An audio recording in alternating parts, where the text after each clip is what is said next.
Hello everyone.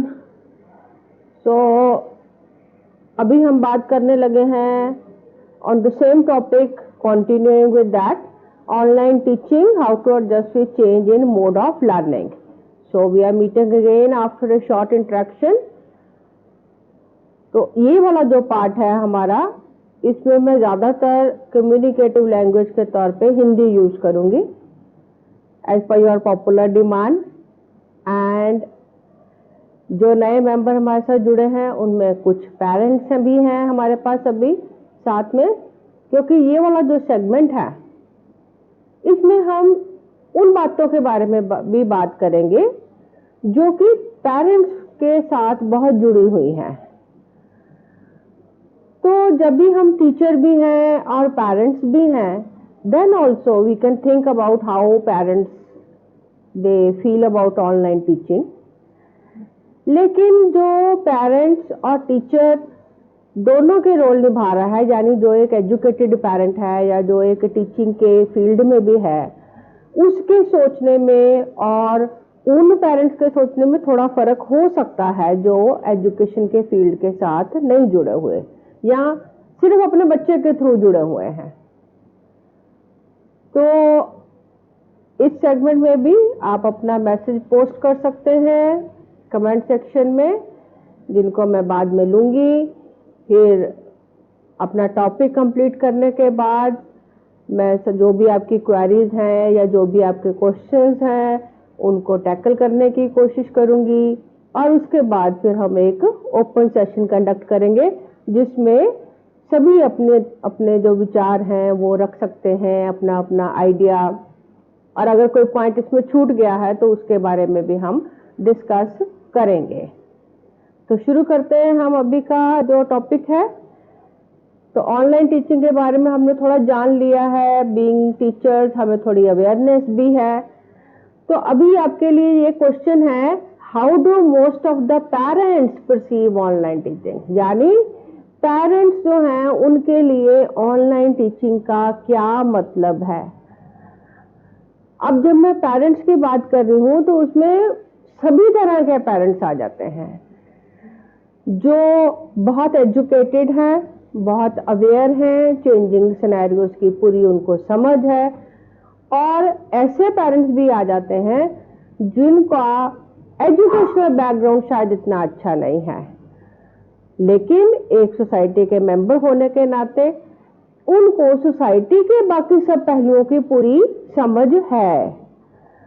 तो ऐसे parents online learning के बारे में क्या सोच रखते हैं, इसके बारे में आप जो भी आपके विचार मन में आपके आ रहा है वो आप मैसेज सेक्शन में आप पोस्ट करिए, ताकि अगर कोई पॉइंट उसमें से छूट गया है जो मेरी इस डिस्कशन में नहीं आ पाया तो उसको भी मैं फिर सेपरेटली डिस्कस करूंगी। तो जहां तक एजुकेशन की बात है या लर्निंग की बात है या स्ट्रक्चर्ड लर्निंग की अगर हम स्पेसिफिकली बात करें, जैसे हमने पिछले सेक्शन में हमने बात करी थी कि लर्निंग जो है ये एक बहुत वाइड टर्म है। लर्निंग तो सारी लाइफ चलती रहती है, अलग अलग तरीकों से हम सीखते रहते हैं, स्कूल नहीं भी जाते तब भी हम लाइफ में बहुत कुछ सीखते हैं। लेकिन अभी का जो हमारा टॉपिक है वो स्कूल से संबंधित टीचिंग के बारे में है, यानी स्कूल में आके जब बच्चा टीचर के संपर्क में आता है तब वो किस तरह से सीखता है। तो वो हमने जाना था कि इसको हम स्ट्रक्चर्ड वे में प्लान आउट करते हैं। टीचर के पास एक सिलेबस होता है, करिकुलम होता है, कुछ टीचिंग मेथड्स होते हैं, कुछ टाइम शेड्यूल होता है, टाइम टेबल होता है। तो इस सब तरीके से हम बच्चे को कुछ खास चीजों के बारे में ज्ञान जो है वो ज्यादा इलेबोरेट वे में, यानी ज्यादा विस्तृत जानकारी हम बच्चे को देते हैं, और इसके लिए हमने एक स्ट्रक्चर बनाया रहता है, और उस स्ट्रक्चर्ड मॉड्यूल के अंदर हम बच्चे को वो सारा जो लर्निंग है वो प्रोवाइड करते हैं। अब ये जो लर्निंग का स्ट्रक्चर है इसके दो मेन जो है पार्ट्स हैं, या दो मेन सेगमेंट्स बोल सकते हैं, या दो मेन फैक्टर्स बोल सकते हैं आप। एक तो है बायोलॉजिकल फैक्टर्स यानी लिविंग फैक्टर्स, जान प्राण वाले फैक्टर्स, और दूसरे हैं फिजिकल फैक्टर्स है जिसको हम इन्वायरमेंटल फैक्टर्स कहते हैं। एजुकेशन की टर्मिनोलॉजी के हिसाब से हम उसको बायोलॉजिकल फैक्टर और फिजिकल फैक्टर्स बोलते हैं। बायोलॉजिकल फैक्टर्स में 3 फैक्टर्स आ जाते हैं जो बड़े इंपॉर्टेंट है। सबसे ज्यादा इंपॉर्टेंस किसको मिलती है? वो मिलती है लर्नर को, यानी जो स्टूडेंट है। फिर उसके बाद टीचर्स और पेरेंट्स। तो टीचर, पेरेंट और लर्नर, ये तीनों जो हैं, क्योंकि ये जान प्राण रखने वाले फैक्टर्स हैं, इसलिए इनको बायोलॉजिकल फैक्टर्स या लिविंग फैक्टर्स हम इसको मानते हैं लर्निंग के संदर्भ में। तो ये जो तीनों फैक्टर्स हैं, ये आपस में इनका अच्छा तालमेल होना बहुत जरूरी है ताकि लर्निंग जो है वो प्रॉपर हो सके। टीचर का काम है टीचिंग करना, लेकिन टीचर टीचिंग करता किस चीज की है? उन चीजों के बारे में टीचिंग करता है जो सोसाइटी की तरफ से जो नॉर्म्स हैं, या सोसाइटी की जो रिक्वायरमेंट्स हैं, या सोशल स्ट्रक्चर की जो डिमांड है, उसके अनुसार टीचर का जो करिकुलम है वो लर्निंग करिकुलम या टीचिंग करिकुलम डेवलप होता है। और किसके लिए होता है? लर्नर के लिए होता है। लर्नर के लिए स्पेशली जो स्कूल गोइंग चाइल्ड है या यंग लर्नर है, जो उसके लिए 2 जगह पे सबसे ज्यादा सोशल इंटरेक्शन रहता है, या उसकी फैमिली में जहाँ पर उसके पेरेंट्स बड़े इंपॉर्टेंट है, और या उसका जब वो थोड़ा बड़ा हो जाता है, स्कूल जाना शुरू हो जाता है, तब उसका इंटरेक्शन अपने टीचर के साथ रहता है। तो बच्चे के पास 2 सोशल स्ट्रक्चर्स मौजूद हैं जिसमें बच्चे को एडजस्ट करना पड़ता है या एडजस्ट करता है, या इन सोशल स्ट्रक्चर्स के थ्रू वो सोसाइटी में एडजस्ट करने के जो गुण हैं या उसकी जो नॉलेज है उसको वो गेन करता है। कौन कौन से? एक तो घर जिसमें फैमिली, और दूसरा स्कूल जिसमें सबसे ज्यादा इंपॉर्टेंट फैक्टर है टीचर। तो ये जो तीनों ही बायोलॉजिकल फैक्टर हैं, ये आपस में बहुत इंटरलिंक्ड हैं, क्योंकि पेरेंट्स और टीचर मिलके किसको डेवलप करते हैं? स्टूडेंट को या लर्नर को। और हम सब इस बात को मानते हैं कि teacher and parents both they are genuinely interested in the welfare of child. Learner क्योंकि इस स्टेज में इमैच्योर है, इसलिए ज्यादा जिम्मेदारी जो है वो टीचर और लर्नर पे है। जब लर्नर बड़ा हो जाता है तब वो अपने लिए भी लर्निंग को शेड्यूल कर सकता है। लेकिन जो हम छोटे बच्चों की लर्निंग को डिस्कस करते हैं, इसको पेडागॉजिकल प्रिंसिपल्स में डिस्कस करते हैं, और जो बड़े लर्नर की डिस्कस करते हैं उसको हम एंड्रोगॉजी में डिस्कस करते हैं। और उसके बाद जब लर्नर और बड़ा हो जाता है, सेल्फ मोटिवेटेड हो जाता है, अपनी लर्निंग को खुद कंट्रोल कर पाता है, लर्नर खुद से जानता है कि उसको क्या चीज सीखने की जरूरत है, दैट कम्स अंडर ह्यूटोगॉजी। तो ये जो तीनों ही लर्निंग प्रिंसिपल्स हैं, ये काफी कुछ एक दूसरे से मिलते हैं, लेकिन थोड़ा इनमें वेरिएशन है। तो अभी हम, क्योंकि हम स्कूल चिल्ड्रन की बात कर रहे हैं, इसलिए हम बात करेंगे वो पेडागॉजिकल प्रिंसिपल्स की बात करेंगे। तो पेडागॉजी में टीचर, लर्नर और पेरेंट्स तीनों ही बड़े इंपॉर्टेंट हैं। और इसके सिवाय जो दूसरा फैक्टर था एनवायरमेंटल फैक्टर, उसमें आ जाते हैं हमारे फिजिकल फैक्टर्स आ जाते हैं, एनवायरमेंट आ जाता है, बुक्स आ जाते हैं, करिकुलम आ जाता है, डिफरेंट टाइप का जो लर्निंग एनवायरमेंट है, वो सारा कुछ फिजिकल फैक्टर्स में आ जाता है। तो ये दोनों ही फैक्टर जो हैं ये लर्निंग में बहुत इंपॉर्टेंट हैं। अब जब ये शिफ्टिंग ओवर की बात हम कर रहे हैं ऑफलाइन लर्निंग से ऑनलाइन लर्निंग में, तो इसमें बायोलॉजिकल फैक्टर्स में कोई चेंज नहीं आया है। वही स्टूडेंट्स, वही टीचर्स, वही पेरेंट्स, वही एस्पिरेशंस, वही उनका जो लर्निंग के बारे में जो उनके विचार हैं, उसमें कोई ज़्यादा तब्दीली नहीं आई है। चेंज किस में आया है? चेंज आया है इन्वायरमेंटल फैक्टर्स में। या फिजिकल फैक्टर्स में। उसमें कैसे चेंज आया? पहले इन्वायरमेंट क्या था कि बच्चे स्कूल में जाके पढ़ते थे, अब बच्चे घर में पढ़ रहे हैं। मटीरियल बदल गया है। पहले बच्चे बुक से पढ़ते थे, बच्चे ब्लैक बोर्ड से पढ़ते थे, बच्चे टीचर के साथ इंटरेक्शन में, सोशल बिहेवियर में या सोशल इंटरेक्शन में पढ़ते थे।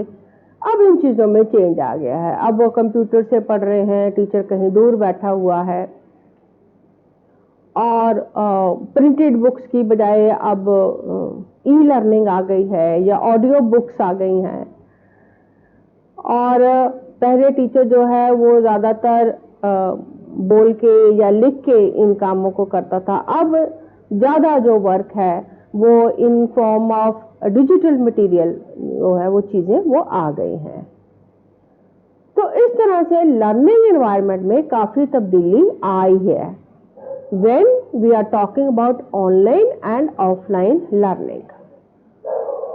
अब ऑनलाइन लर्निंग के बारे में पेरेंट्स को, डिजिटल मीडिया के बारे में पेरेंट्स को, ई लर्निंग के बारे में थ्रू टीवी या थ्रू डिफरेंट मोड्स, न्यूज़पेपर से या जो भी सोसाइटी में हो रहा है उससे पेरेंट्स को इसके बारे में कुछ जानकारी है, लेकिन उनकी जो जानकारी है दैट मे बी लिमिटेड। जैसे हम लोगों का जो एक्सपोजर है वो डिजिटल मीडिया के साथ सबसे ज़्यादा टीवी से है, और जहाँ तक हम ये देखते हैं कि बच्चों का भी जो इंटरेक्शन है वो स्कूल में किस तरह से हो रहा था, इसके बारे में पेरेंट्स को बड़ा लिमिटेड नॉलेज है। उतना नॉलेज है जितना स्कूल्स ने पेरेंट्स के साथ शेयर किया। जैसे smart classes I, so all parents they were made aware of it कि कैसे स्मार्ट क्लासेस कंडक्ट होंगी, कैसे बच्चे कंप्यूटर की मदद से सीखेंगे, लेकिन असल में वो काम को हम कैसे कर रहे हैं स्कूल्स में, इसके बारे में पेरेंट्स को बहुत अच्छी जानकारी नहीं भी हो सकती। हो सकता है वो अवेयर हो सकता है उनकी अवेयरनेस इस मामले में थोड़ी कम हो। उसके बाद हमारा जो दूसरा जो मोड ऑफ इंफॉर्मेशन है दैट इज थ्रू टीवी।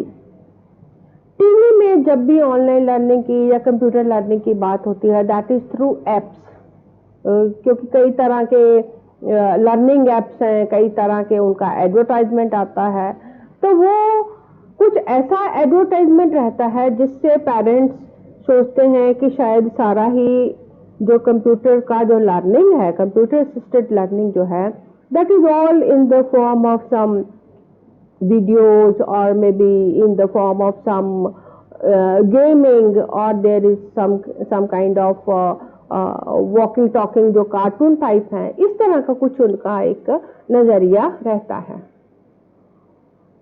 तो पेरेंट्स का ये जो आइडिया है about online learning, that is depending upon the marketing gimmicks and their limited knowledge। जहाँ तक मोबाइल्स की बात है, हर पेरेंट्स के पास, ज़्यादातर पेरेंट्स के पास आप कह सकते हैं उनके पास जिस तरह का भी मोबाइल है उसके थ्रू भी उनको थोड़ी जानकारी लर्निंग मॉड्यूल्स के बारे में मालूम है। लेकिन जब हम एकेडमिक्स में ऑनलाइन लर्निंग की बात करते हैं तो उसके बारे में पेरेंट्स को वो शायद इतना मोटिवेटिंग नहीं रहा during this scenario, during the lockdown scenario. तो पेरेंट्स का एक बहुत एक रिटेलिएशन आया इसके बारे में कि टीचर्स जो हैं वो सिर्फ पिक्चर्स खींच के भेज देते हैं, या टीचर सिर्फ वीडियो बना के भेज देते हैं, या टीचर सिर्फ वर्कशीट जो है वो बच्चे के साथ शेयर कर देते हैं। So probably they thought that this is not online learning. लेकिन एकेडमिक्स में जब हम देखते हैं तो उसमें जो डिजिटल बुक्स हैं, वो चाहे ई बुक्स हैं या टॉकिंग बुक्स हैं, या जो प्रिंटेड बुक का जो पीडीएफ है, या कोई इमेज है, पिक्चर है, चार्ट है, या कोई प्रिंटेड मटेरियल का पिक्चर है, ये भी ई लर्निंग में या ऑनलाइन लर्निंग का एक पार्ट है। क्यों? क्योंकि ये भी तो हम इंटरनेट के थ्रू हम ट्रांसमिट करते हैं। तो इसमें थोड़ा सा पेरेंट्स और टीचर्स के बारे में थोड़ा सा उनके दोनों के विचार मिले नहीं। Teachers they thought that whatever material they are sharing with parents through internet, उसको उन्होंने समझा कि ये ऑनलाइन लर्निंग है, और है भी by definition that is online learning. लेकिन पेरेंट्स ने सोचा कि ये वो वाली ऑनलाइन लर्निंग नहीं है जिसको वो टीवी के एडवर्टाइजमेंट्स में या जैसा उनके बच्चे ने उनको घर में जाके बताया कि वो स्मार्ट बोर्ड से इस तरह पढ़ते हैं, तो उनको लगा कि ये तो वो चीज नहीं है। तो this is just a simple picture, ये तो वही चीज है जो कि वो अपने फ्रेंड्स के साथ शेयर करते हैं, अपने डिफरेंट सोशल प्रोफाइल्स में पिक्चर जो है इधर से आया और उधर आगे पोस्ट कर दिया। So they thought that it is that kind of work. जैसे हम लोगों को बहुत सारी पिक्चर्स या बहुत सारे फोटोग्राफ शेयर होते हैं, तो हमें उसमें हमारा तो कोई एफर्ट नहीं होता, हमें एक सोर्स से वो आता है, हम उसको एज इट इज दूसरे सोर्स की तरफ हम उसको पोस्ट कर देते हैं। So that is also one of the reason that some parents, I'm not saying that all the parents, सब नहीं ऐसा सोच सकते, लेकिन कुछ पेरेंट्स ने ऐसा जरूर सोचा। उनको लगा ये क्या है, ये कहीं से आई होगी इनको पिक्चर, इन्होंने ये पिक्चर आगे हमारे बच्चों को भेज दी, जैसे हमें कोई मैसेज आता है हम आगे भेज देते हैं, तो इस बात की हम क्यों पेमेंट देंगे, इस बात की हम फीस क्यों देंगे। So that is also one of the way. So because of that, parents, they were not able to understand the concept of online learning very well. और टीचर्स की तरफ से भी मैं ऐसा समझती हूँ कि वो पेरेंट्स को ये समझा नहीं पाए कि ऑनलाइन लर्निंग में लर्निंग इज मोर इम्पॉर्टेंट। और जब हम स्कूल में स्ट्रक्चर्ड लर्निंग की बात करते हैं तब हम सिलेबस, बुक्स, टाइम टेबल इस तरह से हम बच्चे को सिखाने की कोशिश करते हैं। रीडिंग, राइटिंग, एक्टिविटीज, ये हमारे टूल्स रहते हैं। हम बच्चों को जो भी सिखाते हैं उसको हम असेसमेंट करके हम जानते हैं कि बच्चे ने उसको कितना सीखा।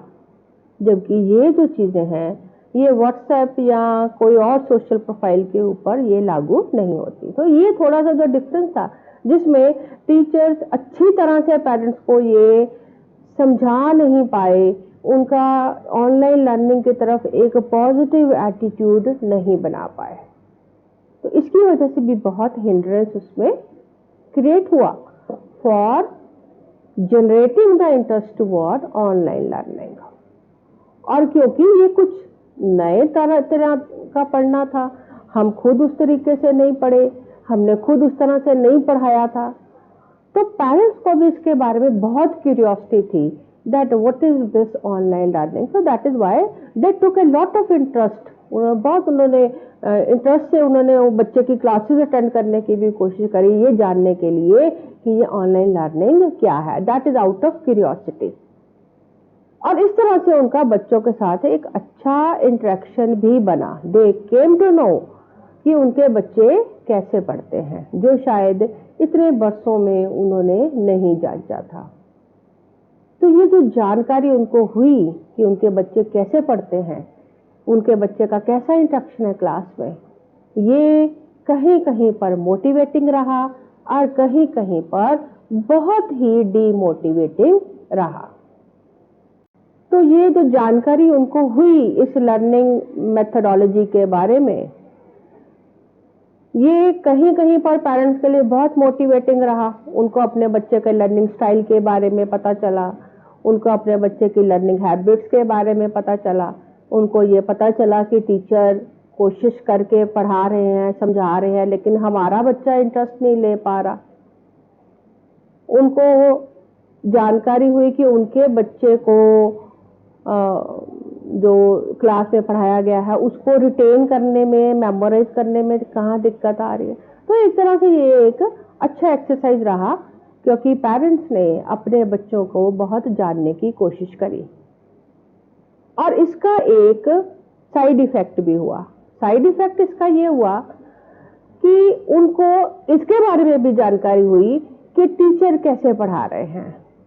टीचर का अपना स्किल कैसा है, टीचर का लैंग्वेज कैसा है, टीचर का बच्चों में कैसा इंटरेस्ट है, टीचर कितना एक्सप्लेन करता है टॉपिक को, या कहीं कहीं पर ये छोटी मोटी बातों के बारे में भी टीचर्स के जो फ्लॉज हैं वो बड़े नोटिस में आए कि टीचर का हैंड राइटिंग कैसा है, टीचर का डायलेक्ट कैसा है, टीचर कैसी इंग्लिश बोलता है, या टीचर का अपने सब्जेक्ट के ऊपर कैसा कमांड है।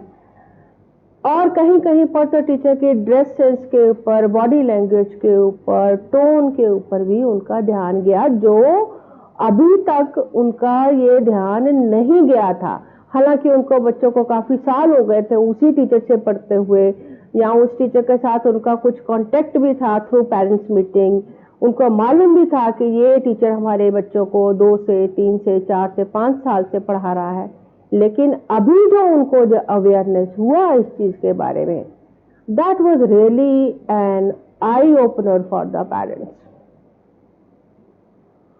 और पेरेंट्स को ये भी फील हुआ कि उन्होंने जो सोच के स्कूल में, किसी भी पर्टिकुलर स्कूल में बच्चे को डाला था, उस समय तो उन्होंने बहुत कुछ चीजें देखी होंगी, मार्बल्ड फ्लोर भी देखा होगा, पेंटेड वॉल्स भी देखी होंगी, एसी बसेस भी देखी होंगी, और टिप टॉप स्टाफ भी देखा होगा। बहुत कुछ देखते हैं पेरेंट्स जब वो अपने बच्चे के लिए स्कूल चूज करते हैं। लेकिन जो स्कूल का सबसे मेन इंग्रेडिएंट है, जिसकी वजह से स्कूल स्कूल है, वो क्या है? That is teacher. जैसे चाय में चाय ना हो तो वो चाय नहीं रहती। चाय में अगर आप चीनी नहीं डालेंगे तो वो बिना चीनी की चाय है, दूध नहीं डालेंगे तो वो बिना दूध की चाय है। लेकिन अगर चाय में चाय नहीं डालेंगे तब वो चाय नहीं है। सिमिलरली स्कूल का जो मेन इंग्रेडिएंट है वो है टीचर। अगर टीचर का टीचिंग अच्छा नहीं है तो वो स्कूल अच्छा नहीं है।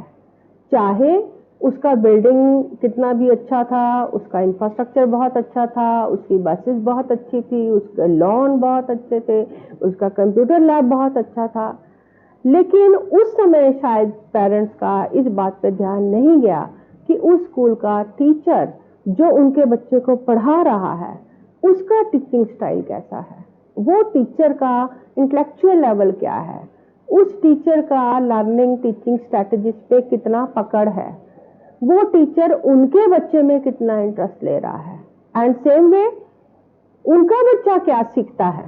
सारी क्लास क्या सीखती है ये इंपॉर्टेंट है, लेकिन सबसे ज्यादा ये इंपॉर्टेंट है कि मेरा बच्चा क्या सीखता है। पेरेंट्स के लिए तो वो इंपॉर्टेंट है ना कि उनका बच्चा क्या सीखा। सारी क्लास को समझ में आ गया लेकिन उनके बच्चे को समझ में नहीं आ गया तो उनको तो इस बात से कोई फायदा नहीं। तो ये जो चीजों का जो अवेयरनेस है, ये भी पेरेंट्स का ऑनलाइन लर्निंग में बहुत स्ट्रांगली और बहुत फोर्सफुली उनको ये एक्सपीरियंस हुआ ड्यूरिंग जो लॉकडाउन में जो उनका जो ऑनलाइन टीचिंग हुआ। क्योंकि अब ये वो मौका था जब पेरेंट्स के घर में क्लास लगने लग गई। आमतौर पे स्कूल में क्लास में पेरेंट्स का बैठना अलाउड नहीं होता, लेकिन ये एक ऐसा मौका था जिसमें आपको अपनी क्लास को उनके घर में जाके लगाने की जरूरत पड़ी। तो अब आप पेरेंट्स को स्क्रूटिनाइज करने से या अपनी क्लास को देखने के से आप रोक नहीं सकते। तो अब वो जो तिलिस्म बना हुआ था स्कूल की क्लासरूम टीचिंग का, वो टूट गया। And parents they came to know कि एक्चुअली आपकी क्लासेस में क्या हो रहा था। और बहुत पेरेंट्स का मैंने ऐसा फीडबैक मेरे पास आया कि इतनी इतनी फीस देते हैं, considering that the school is English medium, और हम क्या देख रहे हैं कि हमारे बच्चों को टीचर जो है वो तो हिंदी पंजाबी में पढ़ा रहा है, या टीचर तो खुद ही नहीं बोल पा रहा।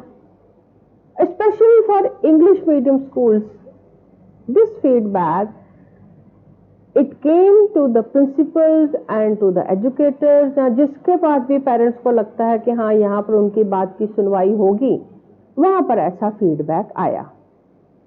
और क्योंकि पेरेंट्स उस समय बहुत बड़े इकोनॉमिक क्राइसिस में से गुजर रहे थे, इसलिए इसका जो बर्डन है, जो फ्लॉज ऑफ एजुकेशन सिस्टम जो थे, उसका जो बर्डन है वो सारा इकोनॉमिक प्रेशर के साथ मिलके कहां पर आ गया? फीस पे आ गया।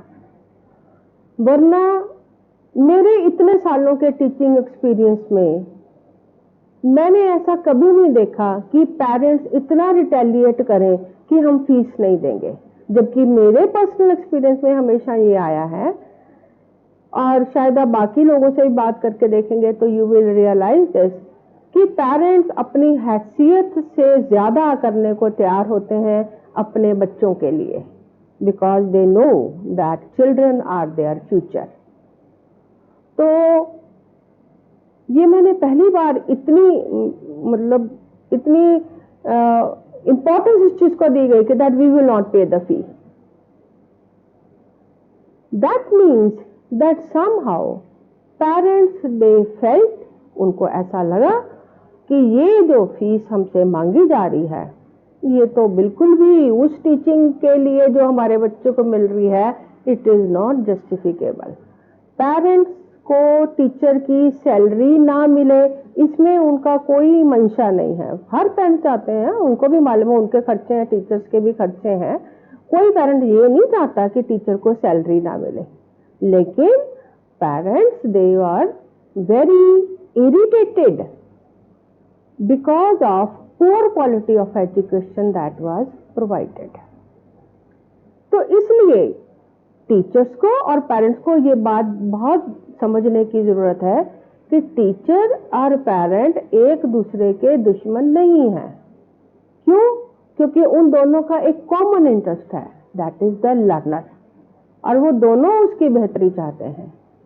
लेकिन ड्यू टू सर्टन कंडीशंस दोनों के मन में ये बात आ गई कि पेरेंट्स फीस नहीं देना चाहते, और पेरेंट्स के मन में ये बात आ गई कि टीचर हमारे बच्चों को अच्छी तरह पढ़ा नहीं रहा। आई होप कि जैसे जैसे ऑनलाइन टीचिंग इंप्रूव होगा, जैसे जैसे पेरेंट्स इसको जानना शुरू करेंगे, वैसे वैसे उनका कॉन्फिडेंस एजुकेशन में लौटेगा, टीचर का स्किल बनेगा और पेरेंट्स का कॉन्फिडेंस भी वापस आ जाएगा स्कूल्स में, टीचर में, और जो बच्चा है वो बेहतर तरीके से एजुकेशन गेन कर सकेगा। और अगर ऐसा नहीं होता देन सबसे ज्यादा जो बर्डन है इसका वो आएगा लर्नर के ऊपर, सबसे ज्यादा सफर करेगा लर्नर, क्योंकि टीचर को सैलरी नहीं मिलेगी तो टीचर पढ़ाएगा नहीं, और टीचर पढ़ाएगा नहीं तो पेरेंट्स फीस नहीं देंगे। तो नुकसान असल में किसका होगा? नुकसान होगा लर्नर का। उसका जो साल चला जाएगा वो वापस नहीं आएगा। एंड उसके ऊपर जो मेंटल ट्रॉमा आएगा बच्चे के ऊपर, उसके बारे में तो अभी हमने सोचना भी नहीं शुरू किया, अभी तो हम उसकी बात ही नहीं कर रहे। अभी तो हम बात कर रहे हैं हम फीस नहीं देंगे, पेरेंट्स कह रहे हैं हम फीस नहीं देंगे, टीचर कह रहा फीस तो देनी पड़ेगी। सो this is the situation at present. Let me hope that situation will improve very soon and both sides they will try to understand कि इसको कैसे improve किया जाए।